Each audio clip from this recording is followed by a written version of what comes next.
Saudaraku, dugaan reklamasi di Danau Lotawar, Aceh Tengah semakin marak Kadang terjadi. kami pening ngaji, pening botak, pening botak. Nanya kami Pak. Pak, Danau Laut Tawar ini harus kita jaga bersama. Kalau ini tidak kita jaga bersama, maka kita akan menangis dan 30 tahun ke depan. Danau Laut Tawar ini akan tinggal kenangan. Maka sekarang harus kita beranikan diri kita untuk menjaga kelestarian Danau Laut Tawar. Mata wisata Kabupaten Aceh Tengah yang memiliki luas 5.472 hektar dengan volume air mencapai 2,5 triliun liter itu kini terancam.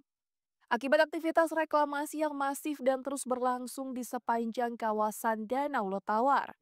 Hal ini pun mendapat perhatian dari sejumlah pihak. Satu di antaranya aktivis lingkungan sekaligus Ketua Formatur KP3A Zamzam Mubarak.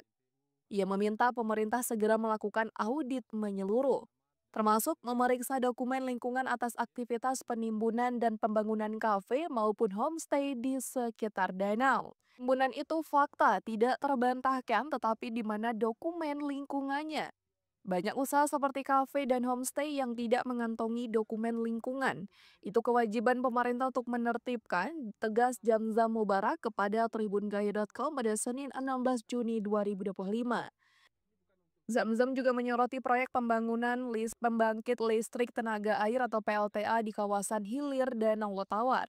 Menurutnya, sejak bendungan dibangun terjadi perubahan teknis signifikan pada aliran sungai. Permukaan sungai naik, dampaknya dirasakan warga di hulu.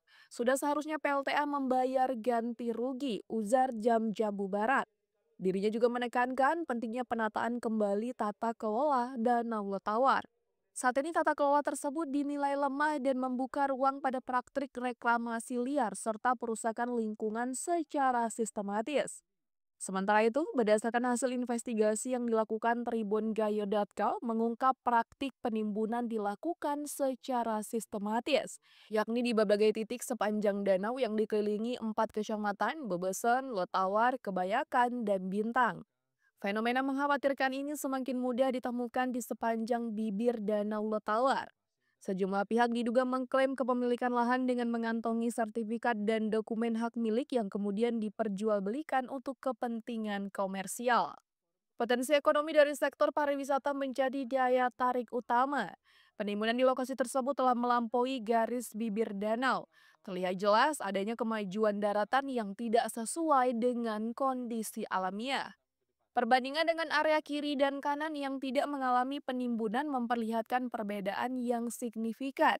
Aktivitas reklamasi masif ini diduga kuat melanggar berbagai peraturan Undang-Undang Nomor 32 Tahun 2009 tentang perlindungan dan pengelolaan lingkungan hidup, mewajibkan setiap kegiatan yang berdampak penting terhadap lingkungan memiliki izin lingkungan sebelum pelaksanaan. Peraturan Pemerintah Nomor 43 Tahun 2008 tentang air danau secara tegas mengatur perlindungan kawasan sempadan danau untuk menjaga fungsi ekologis dan sosial yang vital bagi kehidupan masyarakat. Dari Aceh Tengah, Romadani Alga Mahatiara, Tribun Gayo.